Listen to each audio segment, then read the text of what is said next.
Hey, what's up, guys? Ben from My Sports Stop here with Richie Donnell. Today we're going to talk about cornerbacks. Yes. There were a lot of corners picked last year, Yep. and this year people are saying this might be the best cornerback draft class ever. Yeah. This year is just between the safety and corner position, it's completely loaded. Between the two, you could probably look at 7, 8 first-round picks. Yeah. This is going to be the rival position to the defensive end or defensive line position, just with the depth, the talent, and it's completely unreal because once that run on corners goes, it's going to be a number of picks in a row where we're just going to be like, okay, it's the same position back to back to back to back. 2017 could be remembered as the year of the cornerback. That's true. That's very true. And let's start with number 10 Yeah. from Michigan, Jordan Lewis. Yeah, I like Jordan Lewis. This was a guy that kind of came on big this year. He adjusted to Jim Harbaugh's defense very well, and I think that was one of the biggest things for him.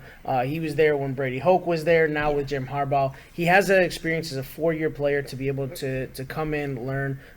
His success isn't just off of his athleticism, although he made arguably the best interception that I've ever seen against Wisconsin, where he had his head turned and just went up one-handed, brought it in to seal the game for Wolverine victory. Shows his clutch ability and his athleticism. Yes. Now, number 9, Teez Tabor from Florida. Yeah, this guy, he's been kind of sliding down.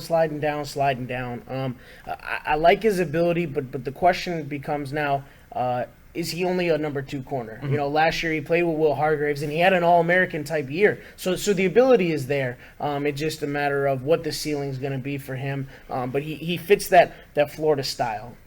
Put him out on an island, just let him play man-to-man, let him use those techniques and just that ability to stay with a guy and fit up on him to make PBUs.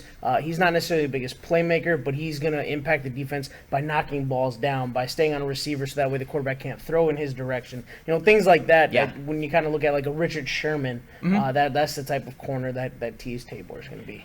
Okay, number 8, going back to the Big Ten, Desmond King from Iowa. Yeah, Desmond King is a guy that I've seen a lot of, obviously being able to watch a lot of Badger games, but King is absolutely unbelievable.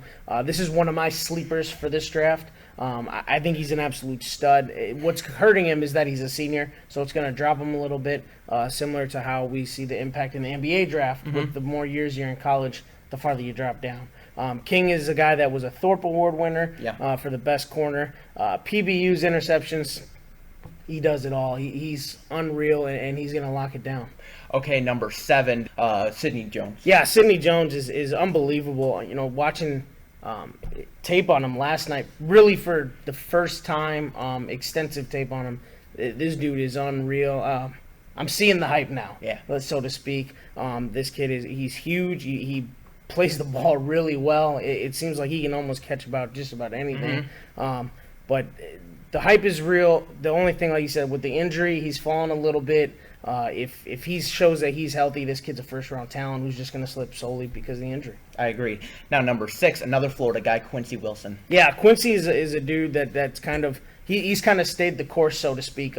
He's been considered a middle-of-the-pack kind of guy, and he hasn't done anything to hurt himself, which shows stability, and that's something that you want in the cornerback position because if you don't have short-term memory at the cornerback position, you're going to get eaten alive because one play you could get beat, the next play you might not. Right. But again, fits that mold of a Florida corner. The guy that just sits in your pocket. He's always going to be right there with the receiver. He's going to make it tight for any type of throw, and it's going to have to be perfect because otherwise he's going to make you pay. All right, now top 5, at number 5, Gareon Conley from Ohio State. Yeah, this is a guy that's just kind of blown up over the last couple of weeks, or last month or so. Turned out to be a combine warrior, so to speak. Had a really good combine, which I think was the start of his rise to the top, and kind of guys getting hurt. He's been the big benefactor. He's another guy. Call him an island corner. You know, you can put him out there man to man, just leave him be with a wide receiver and tell him stay in his pocket. He's just that kind of guy. Physical, he'll play at the line, do everything that you need, and just unbelievable talent. Yeah. Now, number 4, Kevin King from Washington. Yeah, this is a guy that, again, first time ever really watching extensive tape on him last night, and the more I see him, the more I like him. Yeah. This is a guy that has grown on me. You know, watching some of his interceptions, some of his playmaking ability. This dude's for real. I'm really starting to like this guy. I mean, I might even maybe move him up more going forward. But I think, you know, not a lot of people necessarily knew who he was because of Sidney Jones. Yeah. But now that the light is shining on him, I think he's going to take well advantage of it. All right, number 3, Tre'Davious White from LSU. Yeah, this is probably my favorite player of all the guys at this position. I really like him. But a lot of, you know, it starts with the lineage that LSU has with putting corners and safeties into the NFL. But this guy's unreal. You know, coming out of last year, they thought he would be a top corner in last year's draft. Where, as you said before, a lot of corners were taken, and now this year coming back, having just as good a year again. This dude's a first-round talent, first-round pick ability. I mean, this dude, he's a shutdown corner in the SEC, which not a lot of guys can claim that they are. And I mean, he fits everything that you could ever want in an NFL corner. Right, and speaking of SEC, you have Marlon Humphrey at number 2. Yeah, the reason I have him over White is because, I mean, the ceiling for this kid is unreal. You watch the fast twitch, the IQ, the athletic ability is unreal. It's just putting it all together for him at that next level, for him to take that next step. Right. But this kid, when you look at him, the athleticism is unreal. You know, with that Alabama defense, when they create turnovers, they're not only going to create a turnover, but they're going to look to score, and he does that very well. And not only that, but this kid brings the boom. He's got no problem coming up and smacking somebody. And then when you look at corners, you know, sometimes you get those corners who are scared to tackle or come up and lay the wood on a running back trying to come around the corner. But this dude is not scared of anything.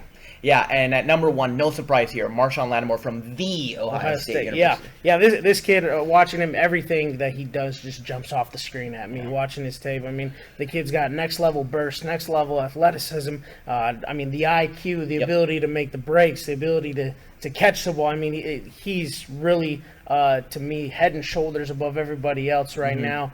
He's unreal.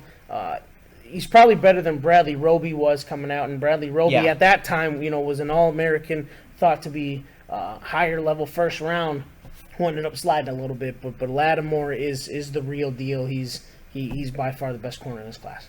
Yeah, and let's take a look at my top 10. Kind of the same towards the top. I had Conley a little higher at number 3. One guy you didn't have on your list was Chidobe Awuzie from Colorado. He was a guy that had a really good combine, and he's been talking about somebody maybe in the late first round. But other than that, kind of the same. But even there's some guys that weren't on either of our top 10s that are being talked about as big name players. Cordrea Tankersley, Adoree Jackson, Fabian Moreau, Myrick from Minnesota. There are so many names corners here. So many corners. I mean, I think the best thing that's going to help a lot of corners is now that more and more corners are starting to become return guys. It's going to be a huge boost because, I mean, you don't even necessarily have to be the best corner anymore. If you're a good return guy, that's going to boost your stock thanks to Devin Hester. You know, if you can fit that mold, it doesn't really matter. And having that versatility is going to help those guys. Absolutely. All right, guys, thank you so much for watching. Remember to go on our website, mysportstop.com, and subscribe to our YouTube channel for more original videos.